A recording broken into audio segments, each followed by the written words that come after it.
Cheguei! Tudo que se fala hoje é a respeito de reforma tributária que foi aprovada na Câmara dos Deputados em 2 turnos e já está lá no Senado. E tudo indica que o Senado fará alterações e terá que retornar à Câmara dos Deputados. Olha, tudo que eu vi por aí nas redes sociais sobre a reforma tributária geralmente são vídeos onde se fala diretamente com pessoas que já dominam o assunto tributo. E percebo que muita gente não consegue entender. Por exemplo, você sabe o que é IVA? Imposto sobre Valor Agregado? Você sabia que o IVA é calculado por fora? Você sabe o que é o imposto calculado por fora ou calculado por dentro? Você sabia que o IVA é não cumulativo pleno? Você sabe o que é o imposto não cumulativo? O que é o imposto cumulativo?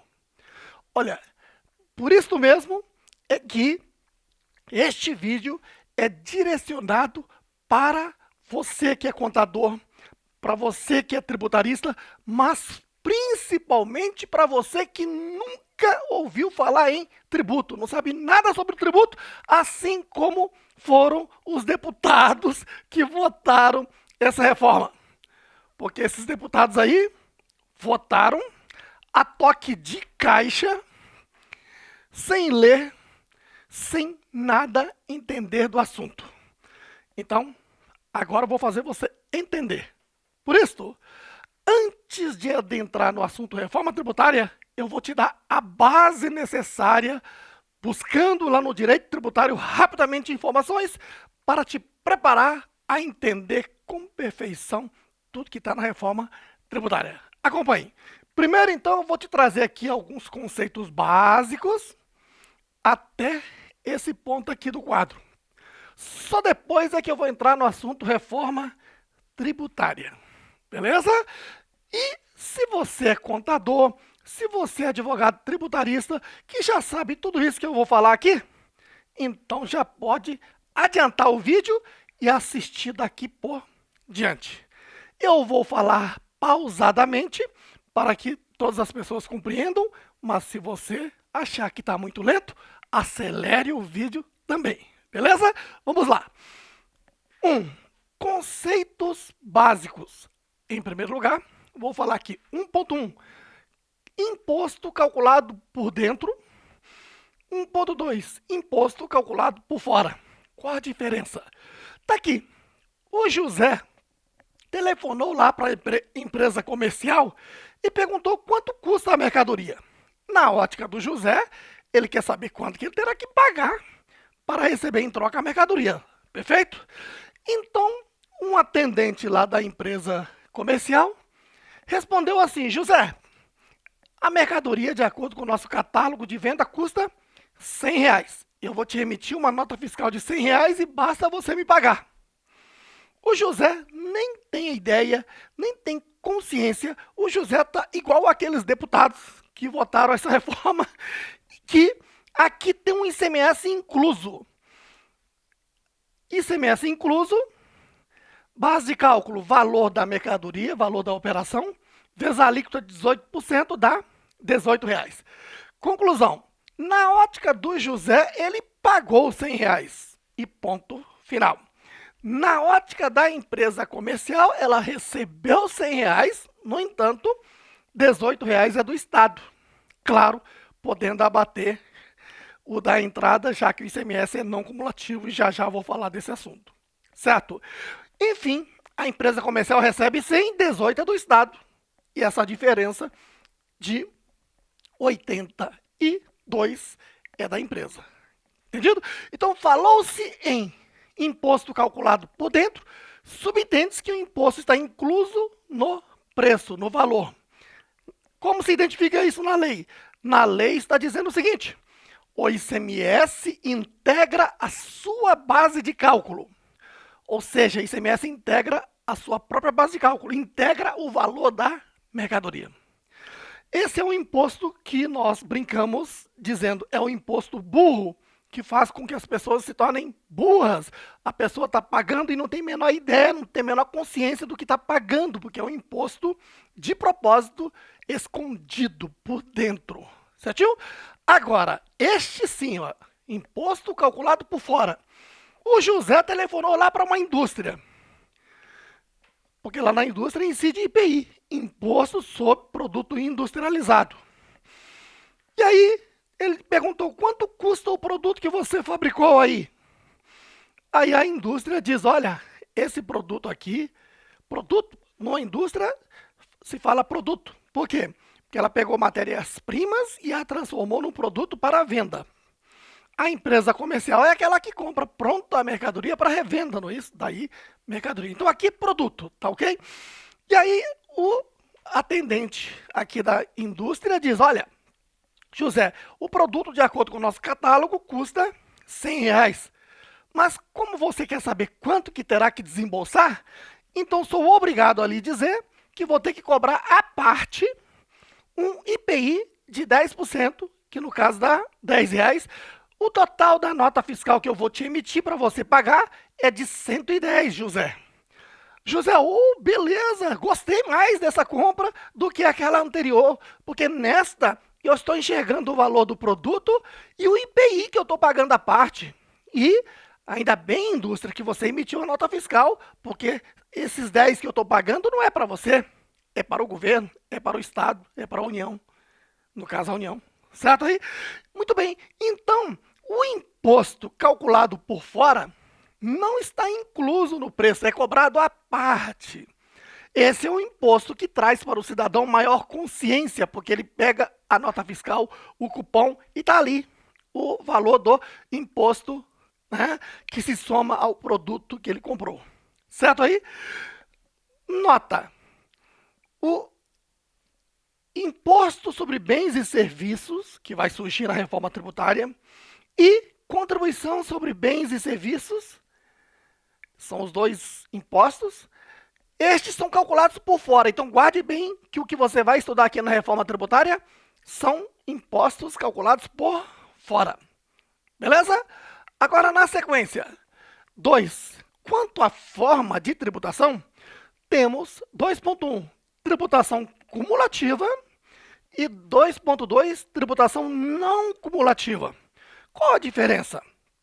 É que a cumulativa, ela incide sobre cascata, ou seja, ela incide a cada saída, a cada cadeia produtiva, sem poder abater o que já incidiu no passado, nas cadeias anteriores. Assim, a empresa A vendeu para a empresa B, que vendeu para a empresa C, certinho? Aqui eu vou cobrar o COFINS. Existe a COFINS cumulativa e a COFINS não cumulativa. Eu vou usar a mesma alíquota da cumulativa para facilitar o raciocínio, tá bom? Então, veja, a empresa A, ao vender para a empresa B, cobrou 3% de COFINS, certinho? Sobre um valor.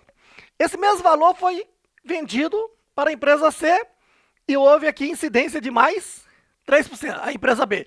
E a empresa B vendeu para C mais 3%. Então, veja que circulou 3 vezes na cadeia produtiva e cada circulação incidiu 3% de COFINS, totalizando 9%. Assim, ó, a empresa A vendeu por R$100.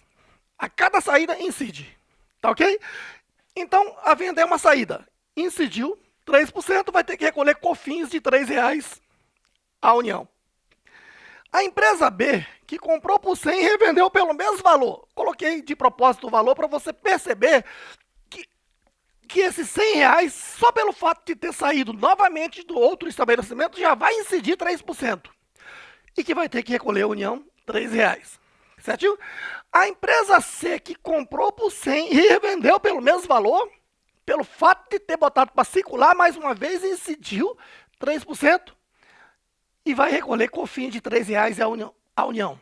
A União arrecadou 3 na primeira, 3 na segunda, 3 na terceira, sob os mesmos R$ 100, portanto, esses mesmos R$ 100 incidiram em cascata 9% do total. Portanto, esse tipo de tributo, que é o cumulativo, ela onera a cadeia produtiva, torna caro, porque quem está pagando é quem está lá no final da cadeia produtiva, que é o consumidor final. Então, esse tipo de tributo cria o custo Brasil e, inclusive, dificulta a competitividade do produto brasileiro lá no mercado externo, quer dizer, dificulta até a exportação. Claro que tem desoneração da exportação, mas é outro assunto, só para você entender a cumulatividade. Beleza aí? Bom, agora, 2.2, não cumulativo. Não cumulativo significa que é um imposto recuperável. O raciocínio é o seguinte: quando eu compro, paguei um imposto, certinho? Agora, comprei para revender. Quando eu revendo, eu estou cobrando um imposto. Antes de recolher esse imposto, eu tenho o direito de abater o imposto da entrada. Com isso, criamos o entendimento do direito tributário, que diz o seguinte: na entrada, eu tenho crédito tributário. Que crédito? Quando eu comprei, eu antecipei um imposto ao Estado no lugar de quem vai comprar lá na frente de mim. Então, eu passei a ter um direito junto ao Estado de poder abater esse valor lá no futuro, quando eu vender. Tá ok? Então, na entrada, há crédito tributário. É um direito. Quando eu vendo e cobro o imposto, estou devendo esse imposto ao Estado. Então, é um débito tributário, podendo abater o crédito tributário e só a diferença recolher, se existir. Certinho? Então, vamos lá. A empresa A vendeu para a empresa B, que vendeu para a empresa C, tudo pelo mesmo valor para facilitar o raciocínio. Aqui ainda não foi criado o valor agregado, que vou falar já já. Então, a empresa A vendeu por 100. Então, aqui, vezes 3%, eu tenho um débito tributário de R$ 3, menos crédito tributário da entrada que não teve, então tem COFINS a recolher de 3. Então, na primeira operação, incidiu 3. A União arrecadou 3, tá ok? Agora, a empresa A vendeu para B. Agora, na ótica de B, B comprou por 100 e revendeu pelo mesmo valor. Então, na venda, 100 vezes 3%, débito tributário de 3, menos o crédito tributário da entrada, não tem COFINS a recolher. Então, na segunda cadeia produtiva, não houve incidência, não acumulou, como no anterior. Certinho? E a empresa C, por sua vez, comprou por 100 e revendeu por 100, pelo mesmo valor. Vendeu, então, saída é débito tributário vezes 3%, débito tributário, tá ok? Menos o crédito tributário da entrada, não tem COFINS a recolher na terceira cadeia produtiva. Conclusão: a União recebeu 3% de COFINS referente ao valor de R$ 100. Agora, por aqui, raciocine. Se a empresa B, que comprou por 100, tivesse revendido por 150, agregando R$ 50 de valor, então 3% daria 4,50 de débito, concorda? Menos R$ 3 de crédito, teria 1,50 a recolher. Dessa forma, você já está começando a perceber a figura do imposto sobre valor agregado. Ou seja, na cadeia produtiva, vai passar a incidir na medida em que for havendo margem de lucro, ou seja, valor agregado. Certinho? Muito bem. Eu usei o mesmo valor R$ 100 para você perceber que se eu não agreguei o valor, não tem valor a recolher. Isso é um imposto não cumulativo e você já sabe que o que vem pela reforma tributária é o IVA brasileiro, Imposto sobre Valor Agregado, sob o título de IBS e ICBS, são 2 IVAs, né, dual, portanto, que vão existir na forma de não cumulativo e só vai ter arrecadação na medida em que vá tendo valores agregados. Beleza aí? Muito bem. Item 3, ó. Após a reforma tributária, esses 2 novos tributos que virão é tributo por fora e é não cumulativa plena. Já já você vai entender isso. Então, olha o exemplo. A indústria fabricou um produto e vendeu para a empresa comercial. A empresa comercial que comprou para revenda, a mercadoria revendeu para o José. Tá ok? Vamos lá. A indústria fabricou o produto no valor de 100, cobrou um IBS de 23%. Se é calculado por fora, ele é cobrado à parte, não está incluso no preço. Então dá R$23. E cobrou CBS de 10% sobre 100, que dá 10. Total, 133. Quem foi que pagou? A empresa comercial. Certinho? Muito bem. A empresa comercial, por sua vez, comprou por 100 e revendeu por 200, quer dizer, agregou 100%. E o IBS é a mesma alíquota, 23%, que dá 46 sobre 200. IBS, 10% sobre 200, 20. Então, total, 200 mais 46 mais 20, 266. Quem é que pagou? O José. Perceba, então, que o último da cadeia produtiva é que paga todo o tributo. Mas como é que a União arrecadou? Em fatias, de acordo com os valores agregados. Acompanhe. O cálculo aqui na indústria, né, nós temos dois cálculos, para IBS e ICBS. Débito tributário, que é da saída, da sua venda, 23. Crédito tributário, que é o da sua entrada, não teve. Então, vai recolher um IBS de 23. Certinho? E quando ele vendeu aqui para a empresa comercial, e lá na empresa comercial, olha, tem débito tributário de IBS, quanto? 46.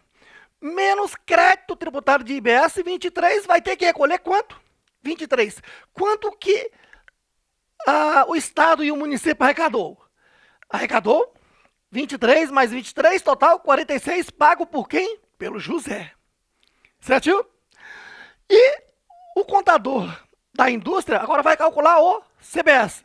Débito, que é o da saída, 10, menos o crédito que não teve, vai recolher um CBS de 10.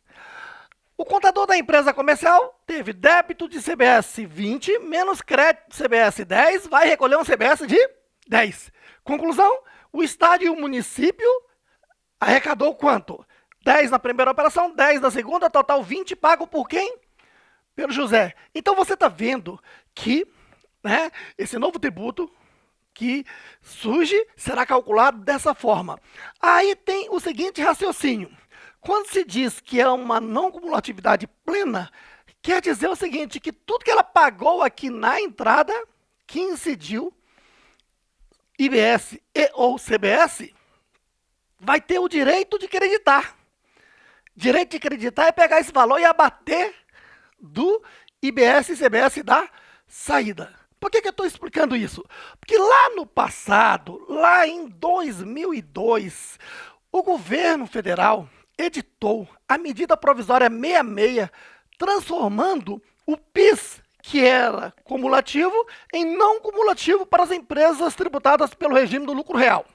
Aí foi aquela alegria, né? Finalmente vai desonerar as cadeias produtivas, vai deixar de incidir sobre cascata e vai passar a incidir na forma não cumulativa. Foi aquela alegria toda. Mas os empresários receberam um golpe do governo. Né? Isso lá em 2003, porque entrou em vigor em 2003, aquela medida provisória. Tá ok? E aí o que acontece? O governo disse o seguinte, que todas as suas saídas vão gerar débito tributário.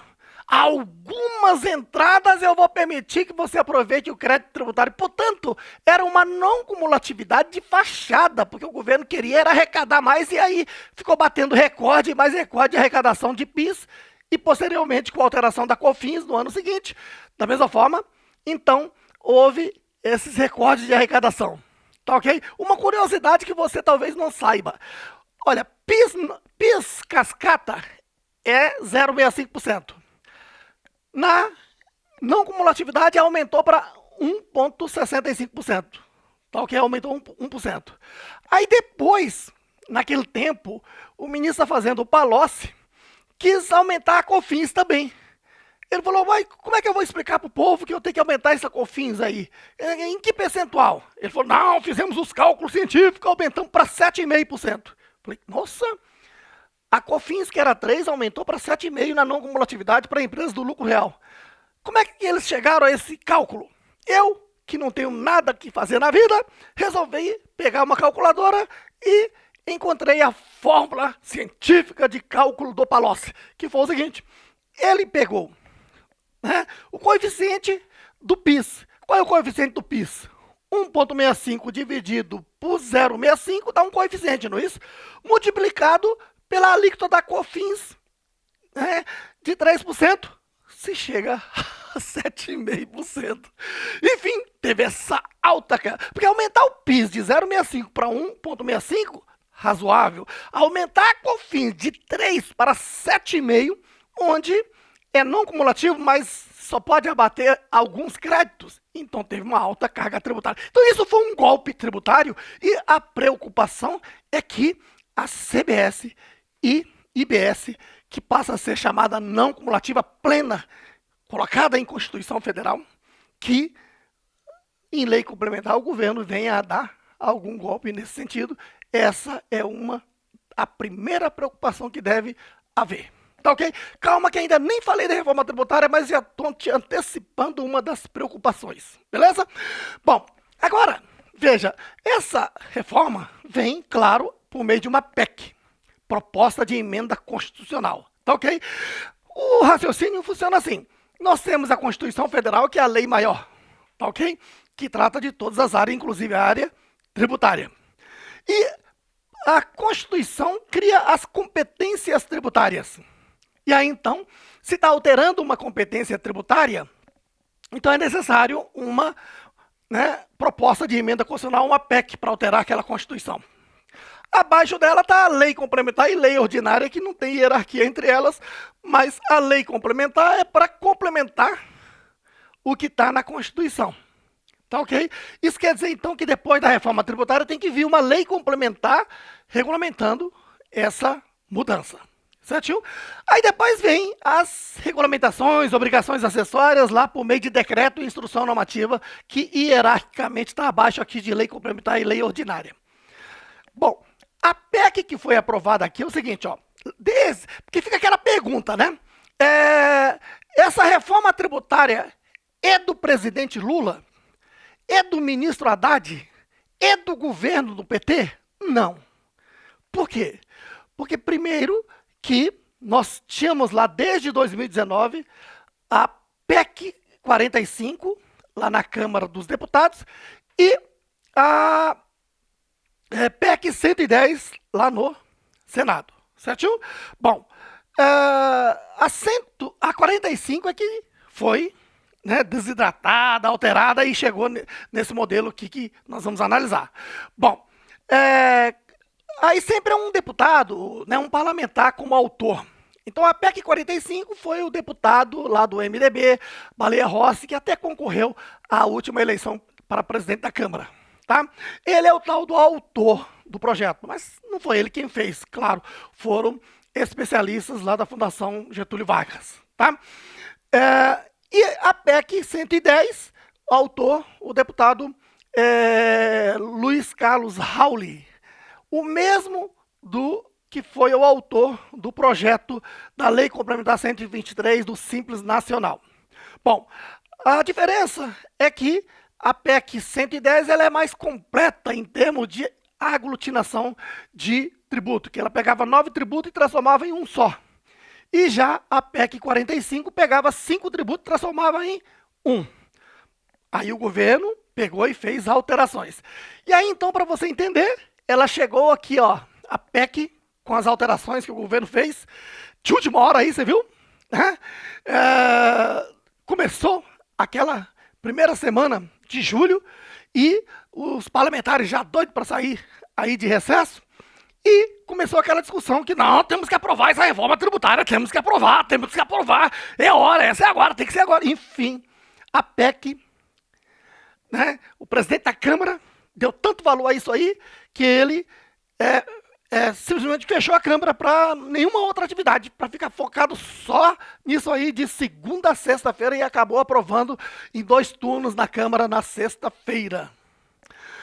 E já está no Senado para ser aprovado em 2 turnos. E veja aqui, quando eu digo que não é nem do Lula, nem do Bolsonaro, nem de ninguém do Executivo, porque projeto de emenda constitucional é do Congresso Nacional. Então, uma vez aprovado com 3/5 dos parlamentares, né, aqui na Câmara são o quê? 513 deputados, 3/5 dá o quê? 308. Aqui no Senado, 3/5 de 81. Para que se vote em 2 turnos e, uma vez aprovado, o presidente do Congresso Nacional deve, né, promulgar a Constituição, né, a alteração da Constituição. Portanto, é um assunto do Legislativo. E claro que, né, há interesse do governo, porque é tributação, e há interesse do mocinho que quer passear de cruzeiro e não quer ir para o passeio sem antes aprovar, né, a coisa mais importante da sua vida, que é a reforma tributária. E assim, então, de última hora, então foi aprovado a toque de caixa. Quando se diz a toque de caixa é porque os parlamentares não leram, se lessem não iam entender, né? Foi tudo feito na correria. Foi apresentado na quarta-feira, querendo votar já na quarta-feira, na quinta-feira, o debate com governadores que ficaram acampados em Brasília para na sexta-feira chegar a um denominador. E a toque de caixa, né, de emendas parlamentares, então acabou aprovando. Né? Se liberou aí 8 bilhões e 200 milhões para poder aprovar aqui na Câmara. Tá? Então o governo comprou essa PEC aí sem que as pessoas leiam. Por isso é que eu preciso esclarecer, porque se os parlamentares não leram, eles têm que assistir essa aula para entender o que eles aprovaram. Certinho? Muito bem. Então, essa é a PEC que ainda depende do Senado. Se o Senado alterar, tem que voltar para a Câmara. Tá ok? Muito bem. Agora vamos lá. Último item dessa parte introdutória. 5. Estrutura dos tributos no Brasil e no mundo. Tá ok? Veja, no mundo, a preocupação é tributar 3 itens. O primeiro é tributar o consumo. O segundo é tributar o patrimônio. O terceiro é tributar a renda. Por isso, nós temos aqui na Constituição, ó, tributação sobre 5.1, consumo. Aí eu tenho o tributo federal, PIS, COFINS, IPI. 5.1.2, estadual, ICMS. 5.1.3, municipal, ISS. Certinho? 5.2, tributar o patrimônio. Nós temos 5.2.1 na área federal, o ITR. 5.2.2 na área estadual, o IPVA e ITCMD. 5.2.3 na área municipal, ITBI e IPTU. E sobre a renda, só é federal, que é o imposto de renda da pessoa jurídica, imposto de renda da pessoa física e contribuição social sobre lucro líquido. Tá ok? Então, a questão é, em qual dos 3 itens pesar a mão? É muito fácil bater em bêbado, não é assim? O bêbado é o povo pobre. Ou seja, os governos covardes como o nosso, não estou dizendo o governo que está aí, os governos que estão aí, né, ou que estavam aí esse tempo todo. Porque a nossa reforma aqui, nós estamos precisando dessa reforma há 60 anos. Não é de agora, não. E aí, então, o que é que acontece? Ó? Tributa-se o consumo. Quando você toma uma Coca-Cola, está lá pagando, né, mais de 30%, ou às vezes 40% de imposto. Você fuma um cigarro, está ali pagando um monte de tributo. Né? E o pobre é pobre, mas ele gosta de fumar, ele gosta de beber. Né? E tudo isso que ele está consumindo está pagando imposto. Então agora raciocine. Por que ele atinge mais o pobre? Imagine, digamos que você que está aí do outro lado da câmera, você ganha 100 mil reais. Aí você gasta 5 mil por mês comprando os mantimentos da sua casa, indo ao restaurante, viajando, etc. Você está pagando imposto sobre consumo. Porque em tudo isso que você está consumindo, está pagando imposto. Certo aí? Mas está sobrando 95 mil para você investir em bolsa de valores, né, e outras coisas. Então, dos 100 mil, você está sendo sacrificado como pagando imposto sobre o seu consumo só de 5 mil. Você nem está sentindo muito. Agora, o coitado do Roberto aqui ganha 2 salários mínimos. Hoje é 2.640. Né? Roberto é um desse povo que consome tudo que ele ganha e ainda fica devendo ao vizinho, ao amigo, etc. Então veja que o imposto sobre o consumo atingiu todo o ganho do Roberto. Então você está vendo aí que ele atinge mesmo é o pobre. Tá certo? Bom, aí vamos analisar se o governo está preocupado mesmo com o pobre com essa reforma. Tá? Enfim. Tá? Agora sobre o patrimônio. Você, com 95 mil sobrando no mês, de repente pode ter comprado imóvel, pode ter comprado carro, pode ter comprado lancha, pode ter comprado jet ski, né? E aí, sobre o carro você está pagando IPVA, né? Imóvel, você paga IPTU, né?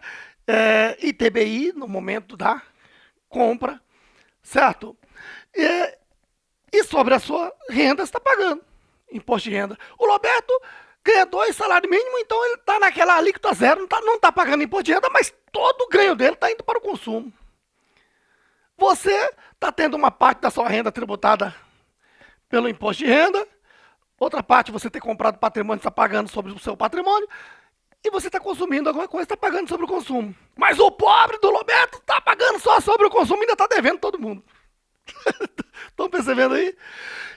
Por isso é que no mundo, né, procura-se tributar mais a renda, o patrimônio e menos o consumo, para que exista aí uma, né, isonomia maior para com o pobre. Certo aí? Mas não é qualquer país que consegue fazer isso. Tá? A maior parte dos países tributa mesmo é o bêbado, porque é fácil tributar ele, né? Porque ele está toda hora comendo e o que ele come, ele paga. Certo aí? E aí você, mas podia tributar a grande fortuna. Inclusive está na Constituição que se tributa, mas nunca foi regulamentado. Aí você, mas por que não tributa? É porque se tributa, antes de tributar, a grande fortuna sai do Brasil e vai para outro país. Como aconteceu na Argentina, foi tributar a grande fortuna, a Argentina ficou no buraco, porque quem tem grande fortuna migrou lá para o Uruguai, para a Europa, levou tudo. E aí? Como tributa? Né? Fala-se em tributar dividendo, distribuição de lucro. Isso aí é uma das maiores burradas que pode existir. Em breve eu vou gravar um vídeo sobre a tributação da distribuição de lucro que tanto o governo anterior como o governo atual está querendo tributar. E isso é um tiro no pé. Eu vou gravar um vídeo para que parlamentares também assistam e entendam que isso é um tiro no pé. Tá bom? Pronto. Com essas informações, você agora está preparado a entender a reforma tributária a partir do item 6. Tá ok? A reforma tributária, então, veja, para você entender, primeiro aqui, né, explicando um pouco sobre a ideia de Estado. Então aqui está o governo. Presidente da República, o governo federal. E claro que tem o governo estadual, municipal, não é isso? Que segue o mesmo raciocínio. Então está aqui o governo federal, então. Aí ele tem aqui custos com pessoal, infraestrutura, material. Ele tem que gastar com investimento, fazendo investimento em saúde, educação, segurança, no mínimo. E aí, quem é que vai ter que pagar isso aqui? É o setor produtivo. As empresas vão pagar esses tributos todos. Os trabalhadores que sobre a sua renda, seu consumo e etc. vai pagar esse tributo para financiar. Por isso é que se diz, o que é que você quer em termos de reforma tributária? Você, como contribuinte, você fala, não, eu quero pagar menos. E se é uma empresa, fala, não, eu quero pagar menos e também quero que simplifique, porque no Brasil se gasta 1.501 horas só para apurar os tributos, em média. O Brasil é o que mais perde tempo. O segundo é a Bolívia, com 1.000 horas. Terceiro é a Venezuela, com 950. Quarto é a Argentina, tá vendo? Só os países lascados que tem essa burocracia toda. Muito bem. E aí, então, o ideal, o que seria? Era o governo procurar saber qual é o tamanho da sua máquina administrativa. Fazer uma reforma administrativa. A coisa mais difícil do mundo. Por quê? Porque 1/3 dos parlamentares são servidores públicos e eles não deixam, né? E fazem a cabeça e é aí o ente mais forte para se opor ao que quiser. né? Mas é necessário. Aí você fala, poxa, Roberto, você prepara a gente para passar em concurso público, tem que estar falando um negócio desse? Eu tenho que falar a verdade. Doar quem doer. Né? Eu não estou aqui para mentir. Eu não preciso fazer isso. Eu sei que muita gente fica aí defendendo. A minha visão não é isso aqui, a minha visão é ampla. E quero que você também enxergue de forma ampla. Entendido? Então, reforma administrativa é necessário. Qualquer lugar do mundo, o Estado tem que ter, né, uma máquina enxuta. E, sabendo o tamanho da máquina, aí sim uma reforma fiscal para saber, uma vez sabendo quanto vai gastar, quanto vai ter que arrecadar, e sabendo quanto arrecadar, aí sim uma reforma tributária para saber quanto. Agora, fazem uma reforma tributária como esta aqui, sem dizer alíquota, né? Então, é mais ou menos, né, aquele governo que se lança para ganhar uma eleição sem dizer qual é o seu projeto, sem dizer quem é seu ministro da Economia, pega qualquer um. Né? E aí, então, veja que é necessário saber o tamanho da máquina. E aí tem, né, aqui é importante saber que nós temos duas alas. A ala da esquerda, ela quer inchar o máximo possível a máquina, quer criar empresas estatais, né, e inflar, e criar o gasto. Tanto que o governo que está aí, no momento da transição ali de novembro, dezembro, já pediu 200 bilhões a mais. Conseguiu 45. Mas aí este ano, conseguiu mais 150. Então está autorizado a gastar aí com o arcabouço 200 bilhões a mais. Qual a origem? Aí você já vai começar a entender essa reforma. Então, você está percebendo que essa reforma não é para aliviar o imposto sobre o consumo do pobre. Essa reforma não é para simplesmente simplificar, mas, acima de tudo, para aumentar a carga tributária, como você verá. Certo? Então, vamos lá. E aí, quando é o governo de direita, como foi o anterior, perceba que teve a pandemia, teve a guerra, e o país conseguiu segurar a inflação. E quando se dizia que naquele momento que ninguém estava trabalhando, tinha que dar o auxílio emergencial, não deixar as empresas quebrarem, falavam-se os economistas que a dívida brasileira ia chegar a 110 a 140% do PIB. O governo pegou a dívida com 72% do PIB e entregou com 78% do PIB. Mas o que foi feito? Uma série de coisas. Uma das coisas foi o governo não atrapalhar o setor produtivo, deixou o setor produtivo funcionar. Então, o governo gastou menos, e se o governo gasta menos, sobra mais dinheiro no setor produtivo para girar a economia. E veja que o governo conseguiu fazer uma reforma tributária sem fazer reforma tributária. Como? Reduziu a zero a alíquota de 1.000 itens de IPI. E veja que reduziu o tributo e a arrecadação aumentou. Aqui nós estamos vendo um governo que está aumentando o gasto e está querendo que financie esse gasto e está querendo que principalmente o pobre sobre o consumo pague. Daí é que não se diz qual a alíquota. Então vamos lá. 6.1. Impostos federais. PIS, COFINS e IPI vão desaparecer e ficará a contribuição sobre bens e serviços. Tá ok? Contribuição porque, veja, PIS e COFINS são contribuições sociais. Contribuições sociais são todos do Estado, da União. Imposto tem fundo de participação dos estados, municípios, e eles estão aproveitando para desaparecer com o IPI e criar uma contribuição que é só federal e não tem que dividir com ninguém. Já é um golpezinho aqui, né? 6.2. Estadual e municipal. O ICMS o ISS vão desaparecer com o tempo e surge o IBS, Imposto sobre Bens e Serviços. Tá ok? Muito bem.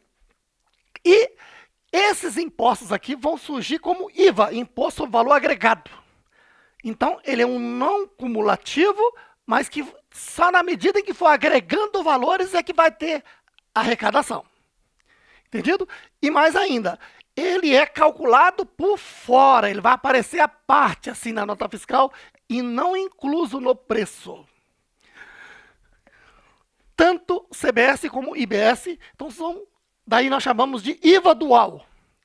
Então, Imposto ao Valor Agregado de duas formas, o federal e o estadual e municipal. Tá ok? Aqui tem o lado bom da coisa. Qual é? É que, veja, os federais, tudo bem, é uma lei só. Uma lei do PIS, uma lei da COFINS, uma lei do IPI. Tranquilo. Agora, ICMS, nós temos a lei federal do ICMS, que é a Lei Candir, não é isso? Lei Complementar 87, lá de 96. E cada estado tinha uma lei do ICMS. Então nós tínhamos aí, né, 26 estados, o Distrito Federal, e mais a lei federal, 28 leis do ICMS. ISS, nós temos a lei federal do ISS, Lei Complementar 116, e cada município, 5.560 municípios, tinha sua lei do ISS. Tem município que é tão pequenininho que não tinha nem como fazer a lei e adotava a própria lei federal. Mas, enfim, era muita lei, sofrendo alterações. Agora, passamos a ter uma lei para todo o país. Tá ok? Então, nesse ponto, houve sim uma simplificação e, né, contador só tem a agradecer. Os empresários também nesse ponto. Entendido aí? E aí, veja, 6.3 incide sobre bens materiais, imateriais, direitos e serviços. Quer dizer, não tem que estar lá mais, né, discutindo se é aluguel, se é serviço, se é... Incide sobre tudo.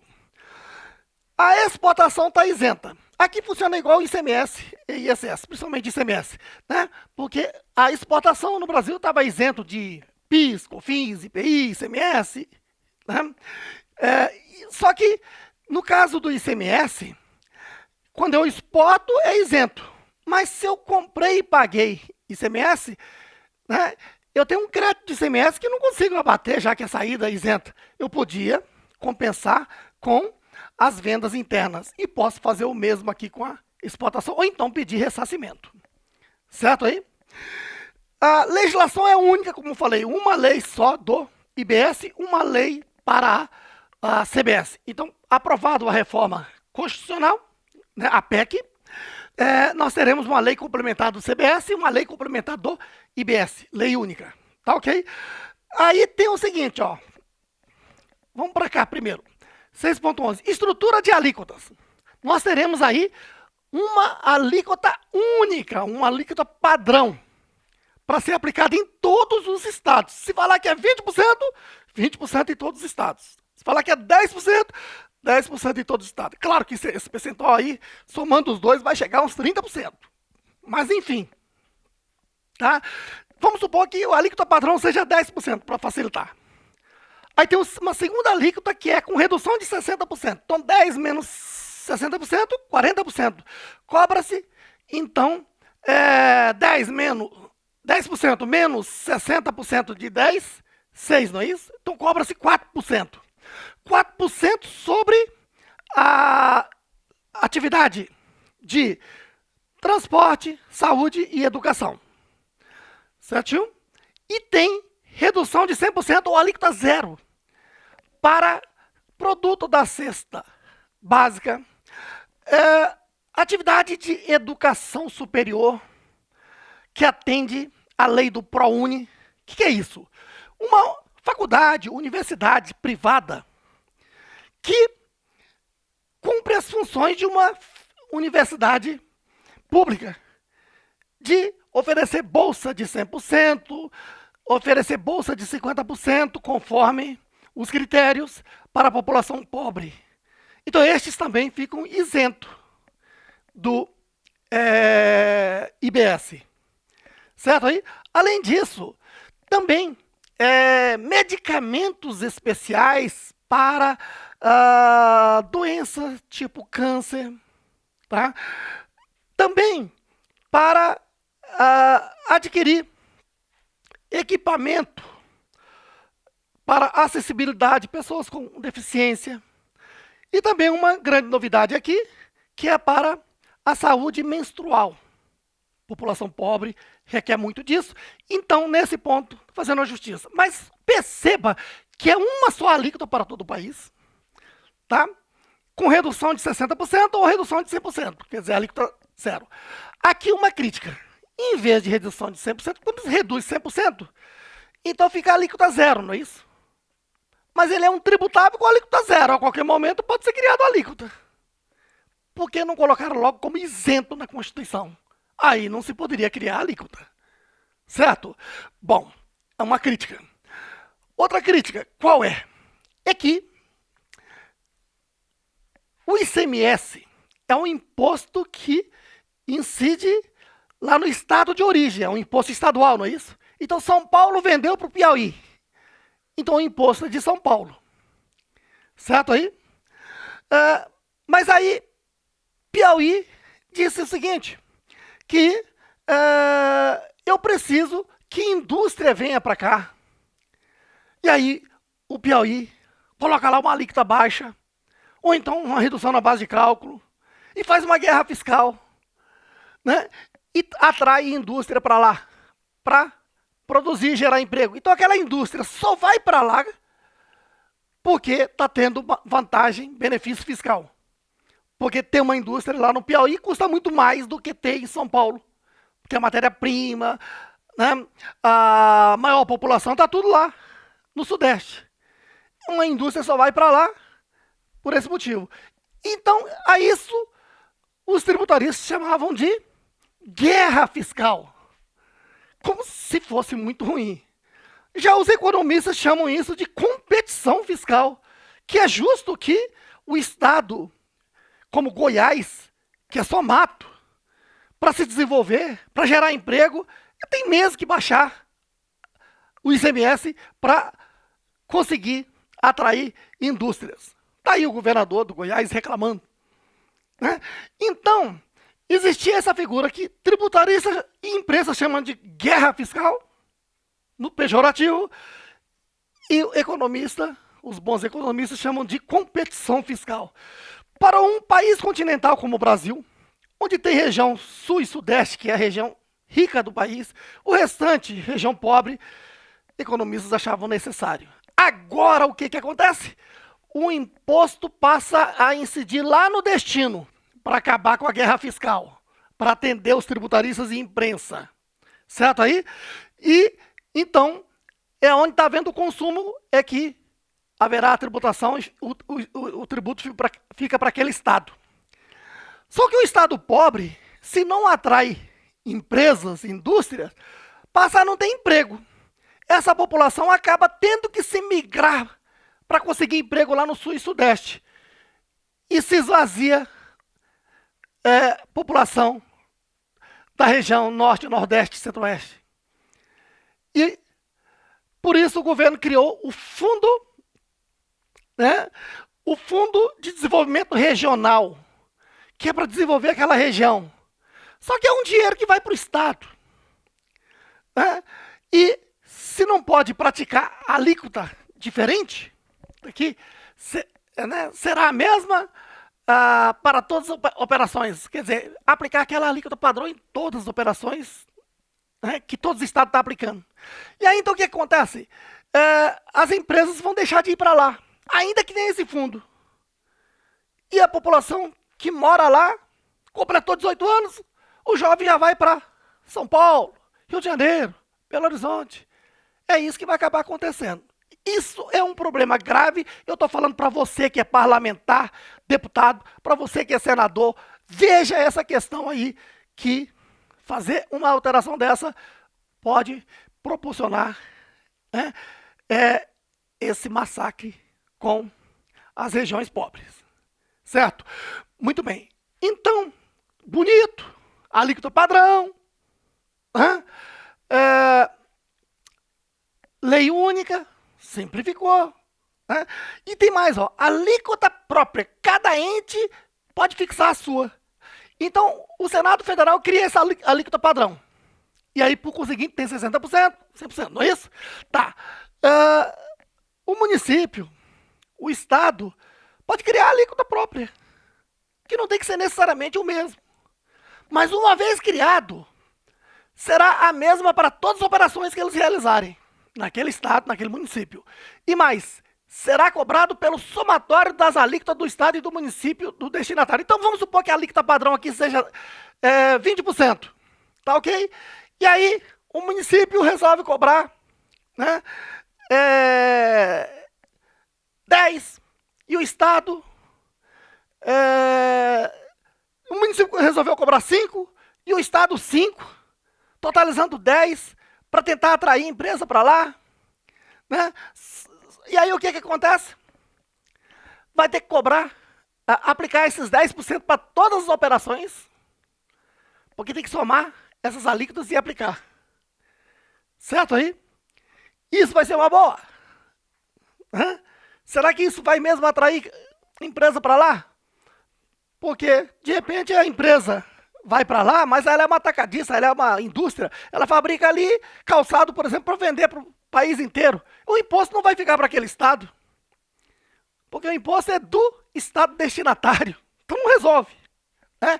Então isso é um problema sério que tem que ser analisado e eu estou só analisando aqui, mostrando para você a existência desse problema. Tá? Muito bem. O imposto é não cumulativo pleno. Opa, o que quer dizer isso? Volta a falar. Aquele golpe do PIS/COFINS não pode ser aplicado. Qual foi o golpe do PIS/COFINS lá em 2003? O governo diz toda saída incide, algumas entradas da direita a crédito.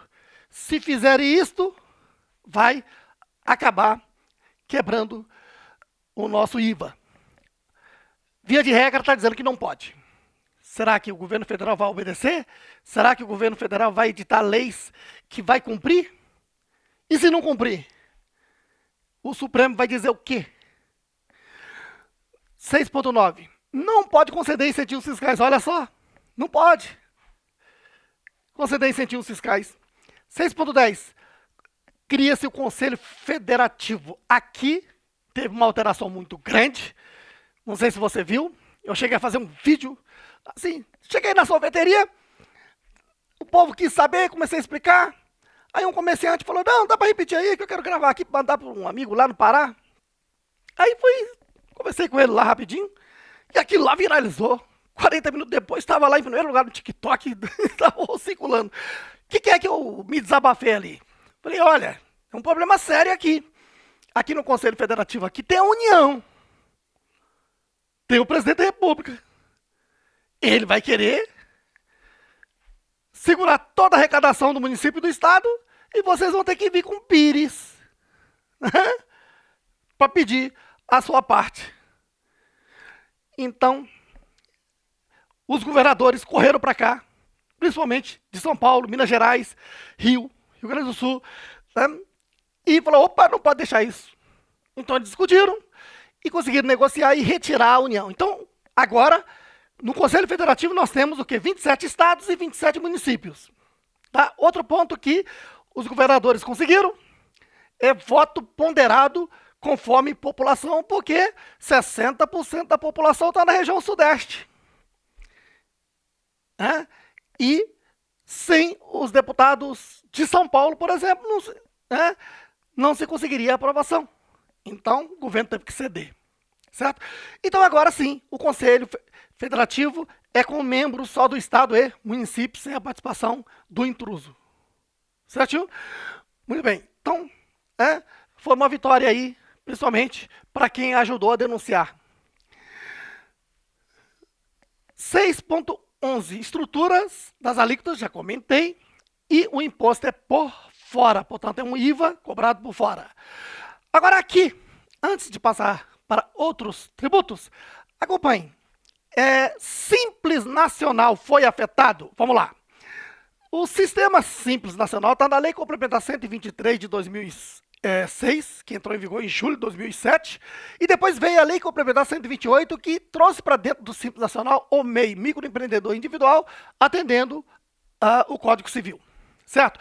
Enfim, o Simples Nacional é atingido? O que eu mais ouço falar é que o Simples Nacional não será atingido, e isso não é verdade. Por quê? Porque Simples Nacional é o quê? Um recolhimento unificado lá no DAS de até 8 tributos. Entre esses 8 tributos estão o quê? PIS, COFINS, IPI, ICMS e ISS. Se esses tributos vão desaparecer, lá dentro do Simples Nacional vão surgir um percentual de CBS e um percentual de IBS. Beleza? Outro ponto. Com todo esse processo aqui, é bonito falar, é um IVA, é não cumulativo, o imposto da operação anterior pode ser abatido da operação posterior. Aí tem o seguinte, e o prestador de serviço? Você, prestador de serviço, você médico, você advogado, você é uma empresa prestadora de serviço, que até mesmo está no Simples Nacional. O que vai acontecer com você? Você vai ter uma alta carga tributária. Preste atenção que eu vou gravar um outro vídeo para explicar a exata carga tributária dos prestadores de serviço. Você vai ver que o seu imposto vai mais que dobrar. Aí você vai, por que isso? Porque alguém tem que pagar o pato. Porque o raciocínio é o seguinte, nossas indústrias estão sucateadas. Nós estamos perdendo indústria e mais indústria e nós chegamos a ter 24% do PIB de indústrias. Hoje nós não temos nem 10%. As indústrias foram desaparecendo. E aí, então, para recuperar essas indústrias, o que acontece? Essa reforma está beneficiando as indústrias. As indústrias, sim, vão ter uma queda na carga tributária, mas o governo é gastador. Alguém tem que pagar por eles. E quem que vai pagar? É o prestador de serviço. Tá ok? E se a sua empresa é prestadora de serviço e que está no Simples Nacional, não tenha dúvida, você também será atingido. Então não venha com essa história de que o Simples Nacional não será atingido. Entendido aí? Muito bem. Zona Franca de Manaus fica mantida. A questão é que o imposto sobre o consumo atinge todo mundo. Não dá para saber se você é pobre ou não é pobre. Você tomou uma Coca-Cola, seja rico, seja pobre, paga o mesmo imposto, não paga? Então, o que o governo quer? Que uma parte desse imposto seja devolvido à população pobre. Então, a lei complementar vai criar critérios para o cashback, que é a devolução. Isso é um ponto muito positivo, porque, veja, as pessoas que pagam imposto de renda, quando no ano seguinte recebe a restituição, é uma maravilha. A restituição organiza a vida da pessoa. Porque a pessoa, de repente, estava lá já se endividando, ou já estava endividada, ou não estava endividado, mas não tinha dinheiro para próximas férias. Então, aquele dinheiro chega na boa hora para comprar um pacote de viagem, para pagar as dívidas, ou então fazer um investimento. E o pobre nunca tinha essa oportunidade. O pobre, ele se endivida e nunca tem uma entrada nova para poder se recuperar. E se isto vai acontecer, é muito positivo, não tenha dúvida disso. Certinho? Então, Zona Franca de Manaus, bom. Aí a questão é, quando é que vai entrar em vigor tudo isso, Roberto? Bom, CBS e IBS vão entrar em vigor só em 2026. Certinho? Funciona assim. Lá em 2026, naquele ano, será cobrado 0,1%, ou seja, 1/10 de IBS, que poderá ser abatido, porque veja bem, porque o CBS e IBS vão entrando e esses impostos vão desaparecendo. Tá ok? Então funciona assim, ó. CBS, lá em 2026, será cobrado 0,9%, ou seja, quase 1%. E pode ser abatido de PIS e COFINS. Tá? Isso em 2026. Lá em 2027, PIS e COFINS desaparecem, IPI fica com alíquota zero. Aqui um golpe, olha só. O IPI, por que não desaparece? Vai manter o IPI com alíquota zero. Se mantém com alíquota zero, a qualquer momento pode se criar alíquota. Cuidado com isso. Aí passamos a ter mais um imposto aqui de novo. E O IBS, como eu falei, em 2026 vai ser a alíquota 0,1%, um décimo, que pode ser abatido do PIS/COFINS que ela deve em 2026, tá ok? E aí, a partir de 2027, será inversamente proporcional. O CBS vai aumentando e o ICMS e ISS vai diminuindo para, em 8 anos, desaparecer ICMS e ISS, ou seja, a partir de 2033. Entendido aí? Muito bem, então vai ser, né, vai desaparecer gradativamente. Entendido aí?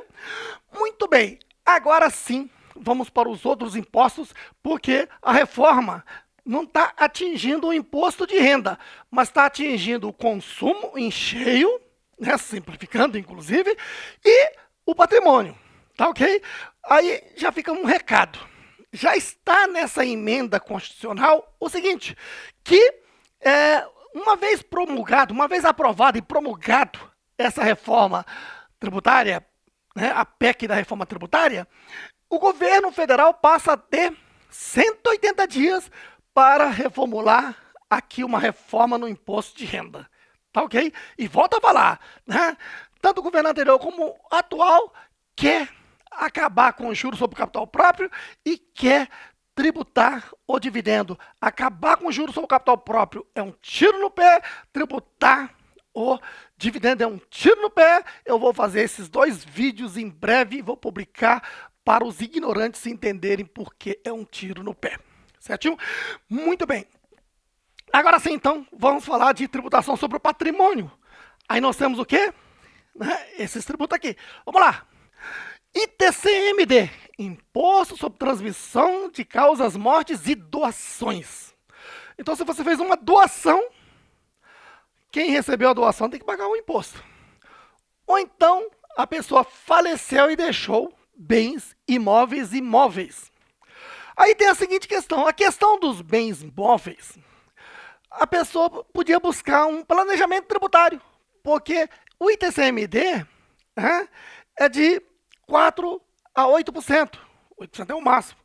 Tem estado que já cobra de forma progressiva. O Distrito Federal, por exemplo, cobra de forma progressiva. Aqui no DF é 4% para até 1.171.000.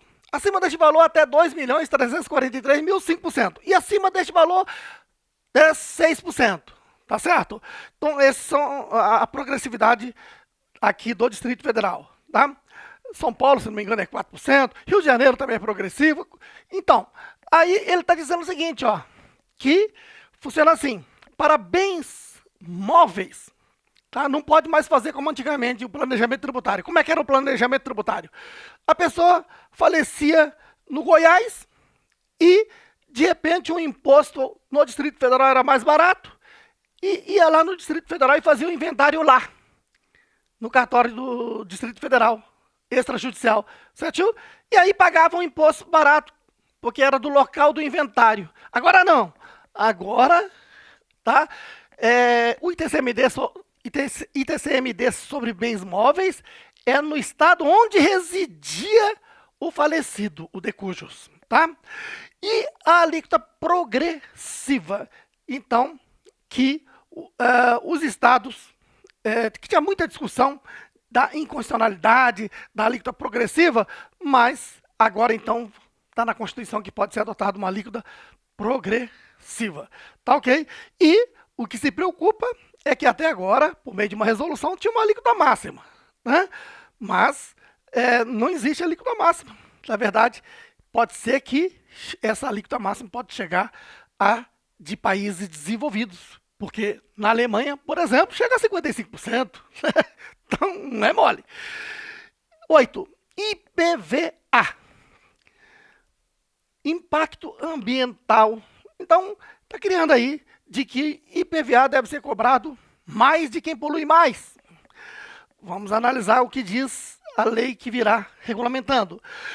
E se cobrava IPVA somente de veículos automotores terrestres. E agora não só terrestre, mas aquático e aéreo também. Mas tem exceções. Aeronaves agrícolas não pagam IPVA. Embarcações para pescas não paga, principalmente artesanal. Tratores e máquinas agrícolas e também né, aeronaves comerciais como TAM, Gol e etc., tá? Para não onerar aí as passagens. 9. IPTU. Olha, IPTU tem a seguinte questão. A lei municipal, por meio dos seus vereadores, né, autoriza o prefeito a atualizar a base de cálculo do IPTU. Certo aí? E só que alguns prefeitos atualizavam do jeito que queriam, ou mais do que a inflação. E o Supremo Tribunal Federal deu um cascudo nesses prefeitos e diz, olha, só pode atualizar, por meio do seu decreto, pela inflação do período. E aí, então, muitos prefeitos reclamaram que é isso, está muito defasado, só a inflação não é suficiente. Aí pediram aí para colocar nessa emenda constitucional. E aí, então, que eles agora, por meio de decreto, vão poder aumentar essa base de cálculo e sabe-se lá em quantos por cento, e vai ter muita gente que vai chorar de pagar aí um IPTU absurdo. Item 10. Imposto seletivo. Muita atenção nesse imposto, porque o olho grande, o maior olho do governo federal que quis acelerar essa PEC, gastando 8 bilhões e 200 milhões em emenda constitucional, reside aqui nesse imposto seletivo. Pode escrever. Veja, não existia esse imposto. Esse imposto está sendo criado, essa competência tributária está sendo criado aqui na Constituição Federal por meio dessa PEC. Que diz o seguinte, vamos lá. Que a União pode criar o imposto seletivo incidindo sobre produção, comercialização ou importação de bens e serviços prejudiciais à saúde e meio ambiente. Veja, tributação sobre bebida alcoólica, tributação sobre cigarro, esse tipo de tributação existia sendo considerado produtos supérfluos. Aí existia aqui IPI pela alíquota máxima, existia aqui o ICMS pela alíquota máxima. E, na verdade, quem fumava um cigarro não fumava um cigarro, fumava tributo. Só que está sendo extinto o IPI, alíquota zero, não é? ICMS está sendo extinto. E aí vai deixar de existir essa tributação. Aí o governo federal pegou aquela PEC 45 e enfiou essa aqui, ó, de que produtos prejudiciais à saúde e meio ambiente é muito subjetivo. Observe, daqui a pouco o governo vai dizer que tem muito açúcar, é prejudicial à saúde. Opa, imposto seletivo nele. Tem muito sal, sódio. Então, qual produto que não é prejudicial se você chegar no supermercado? Pega lá o miojo, é câncer puro. E aí vai meter um imposto seletivo nele? Quantos e quantos produtos o governo pode meter um imposto seletivo e arrecadar? E tem um detalhe. Somente o CBS e o IBS que vão entrar em vigor a partir de 2026. Todos os demais tributos aqui que incidem sobre o patrimônio já vão poder entrar em vigor a partir da data da promulgação da emenda constitucional. Claro, o governo, instituindo o imposto seletivo por meio de uma lei complementar, vai ter que obedecer o princípio constitucional da anualidade, anterioridade, quer dizer, cria agora em 2023 para cobrar já agora em 2024. Porque isso é um imposto. Certo aí? E para o governo já resolve, o governo é novo, assumiu agora, 2023, 2024 já vai estar arrecadando. Agora se prepare o seu bolso, porque tudo que você come é prejudicial. Tem muito açúcar. Né? E a criançada, tanto refrigerante que toma. Sabia que você toma um copo de Coca-Cola, tem que tomar 32 copos de água para eliminar aquela quantidade de açúcar? E se o governo disser que isso aí é prejudicial à saúde? E é. Vem um imposto seletivo. Quantos por cento? Sei lá. Claro, se o IPI tinha ali 350%, claro, sobre uma base de cálculo, e ICMS chegava em São Paulo a 38%. Imagine quantos por cento não deve ser o imposto seletivo. Isso aqui é uma galinha dos ovos de ouro. Faltou dinheiro no governo, aumenta essa alíquota desse imposto aqui e se arrecada, certo? Muito bem. E claro, como eu expliquei, agora com a alíquota padrão a ser usado em todo o país, então não tem esse negócio de região pobre atrair investidores comprando menos, essas coisas, não. O que acontece? Foi necessário criar o Fundo Nacional de Desenvolvimento Regional, que é um recurso da União. A União vai ter que repassar esse recurso lá para desenvolver aquela região. Que não vai resolver o problema da região, porque uma região se resolve com empresa gerando emprego e renda e está acabando com o IBS. Certo? Maravilha, simplificou. Lei única. Não tem aquele emaranhado todo de leis para o contador trabalhar. Mas para os estados das regiões pobres, vai ter esse problema que vai se tornando pior ao longo dos anos. E os estados ricos, região sul e sudeste, quando o imposto passa a ser cobrado no consumo, então eles sentem que vai ter aí uma redução na carga tributária e exige ali um fundo de compensação tributária que está sendo criado também. Certo aí? Muito bem. Agora, respondendo do ponto de vista político, por que essa correria toda para aprovar essa PEC, essa reforma tributária? Porque vamos lá, nós temos aí décadas e décadas com projetos e projetos que nunca se chegou no denominador. Nós temos dois bons projetos considerados aí, que é a PEC 45, esta aqui, que foi desidratada, e a PEC 110, que pega um número maior, 9 tributos. Desde 2019. E estava lá, engavetado, e de repente o governo pega a PEC 45, faz as alterações, transforma em 2 tributos, cria essa figura e quer aprovar.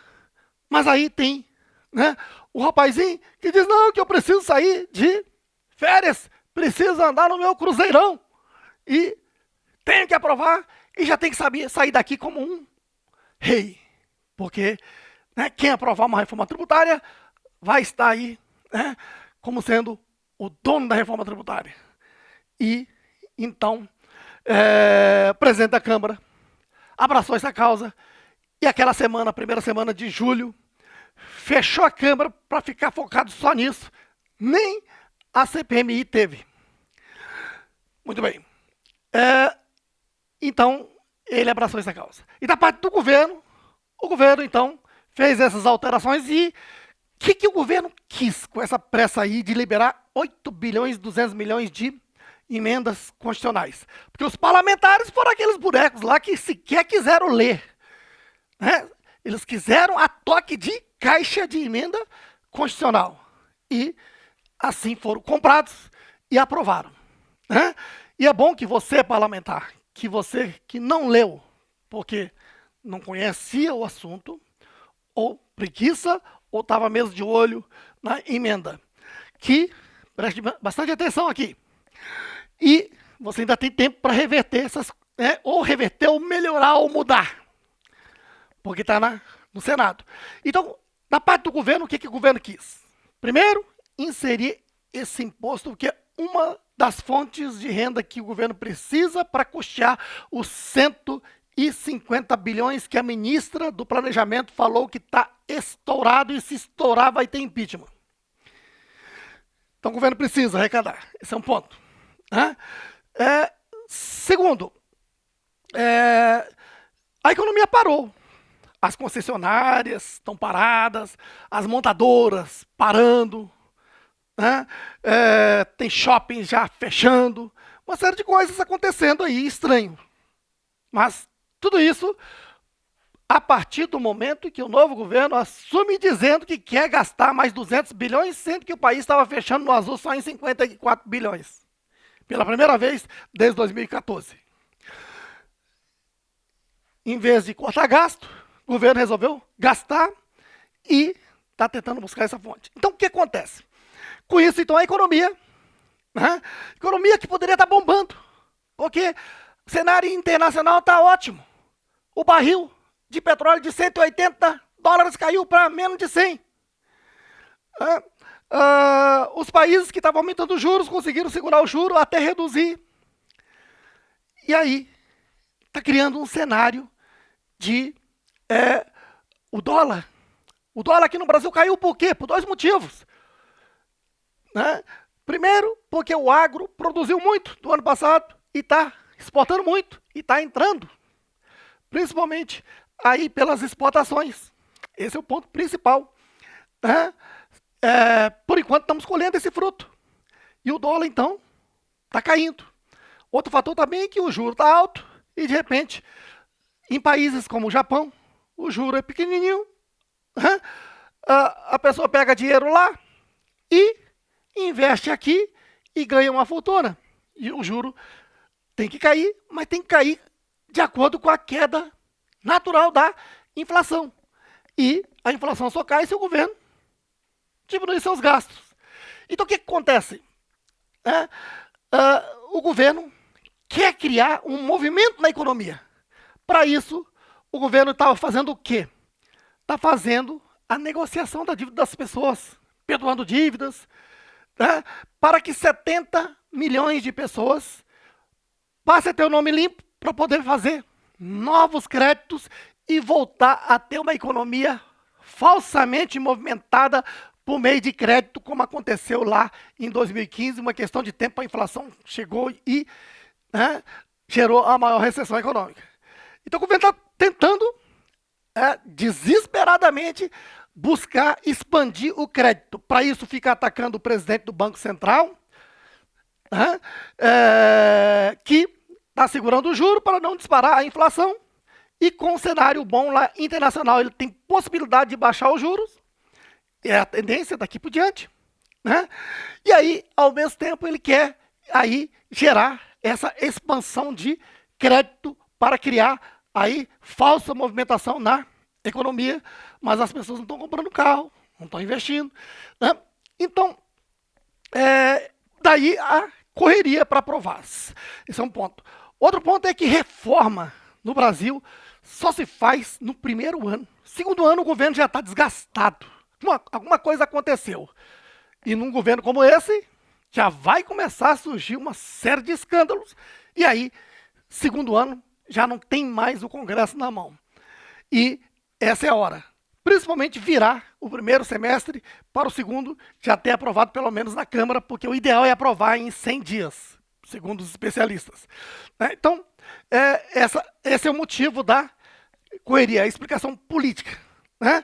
De usar o que tem de aumento da carga tributária possível aqui dessa reforma tributária já de imediato, para poder arrecadar agora em 2024 e fazer aí, criar aí um ambiente de redução de juros, porque o juro vai ter que baixar mesmo, né? E criar aí a falsa sensação de movimento da economia, expandindo o crédito e fazendo a população se endividar novamente. São aspectos que se dá para ler claramente, tá certo? Bom, então esses são os motivos que levaram o governo a correr para aprovar essa PEC. De um lado, o governo, do outro lado, alguém querendo se tornar o rei, o dono da aprovação da reforma tributária. Bom, com essas informações, eu acho que você já tem como interpretar o que vem pela frente em termos de reforma tributária. Tem pontos positivos? Tem, ela simplifica, né? Tem a questão aqui do cashback, que é legal, né? Para os contadores, a simplificação ajuda muito, né? Agora, para o país, né? Alguns pontos que tem que estar atento. Região pobre, parlamentares, governadores, Prefeitos, veja o que pode ser feito aqui para modificar antes que transforme isto em Constituição. Tá ok? Um alerta aí para vocês. Beleza? Olha, se você gostou desse vídeo, dê logo uma porrada aí no like, inscreva-se aqui no canal e venha cá no site natacursos.com, faça lá um cadastrozinho rápido e passe a assistir aulas gratuitas deste professor. E não se esqueça de acionar o sininho para receber as notificações dos próximos vídeos, porque é melhor você receber as notificações do Roberto do que da Receita Federal. Tamo juntos!